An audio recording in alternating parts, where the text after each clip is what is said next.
வணக்கம். உயர்கல்வி சேர இருக்கக்கூடிய மாணவர்களுக்கான ஒரு முக்கியமான செய்தி இது. குறிப்பாக பொறியியல் படிக்க இருக்கக்கூடிய மாணவர்கள் இந்த செய்தியை கவனிங்க. இந்த நியூஸ் பாருங்கள். இன்றைக்கி வந்திருக்கிற நியூஸு. செமிகண்டக்டர் துறை வேலை வாய்ப்புகளை இந்தியர்கள் நிரப்ப வேண்டும். அஸ்வினி வைஷ்ணவ். உலகளாவிய செமிகண்டக்டர் திறமையாளர்கள் பற்றாக்குறையை பயன்படுத்தி இந்திய தகவல் தொழில்நுட்பம் ஐடி துறை இந்த நல்வாய்ப்பை பற்றி பிடிக்க வேண்டும் என்று மத்திய மந்திரி அஸ்வினி வைஷ்ணவ் வலியுறுத்தினார். இது குறித்து அவர் தெரிவிக்கையில், உலகளாவிய செமிகண்டக்டர் துறை விரைவில் ரூபாய் 95 லட்சம் கோடி $1 டிரில்லியன் மதிப்பை எட்ட உள்ளது. வரும் 2032ஆம் ஆண்டுக்குள் இத்துறையில் 10 லட்சம் நிபுணர்களுக்கான பற்றாக்குறை ஏற்படும். இந்த இடைவெளியை இந்திய என்ஜினியர்கள் எளிதாக நிரப்ப முடியும் என்றார்.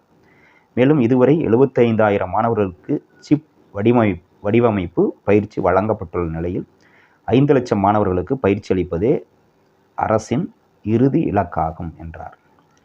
அப்போ 2032 இப்போ 2026 இன்னும் ஒரு 6 வருஷத்தில் அந்த செமிகண்டக்டர் சிப் தயாரிக்கிற வடிவமைக்கக்கூடிய அந்த துறையில் செமிகண்டக்டர் துறையில் வேலைவாய்ப்புகள் அதிகமாக இருக்குது அப்படிங்கிறத இந்த செய்தி நமக்கு தெரிவிக்குது.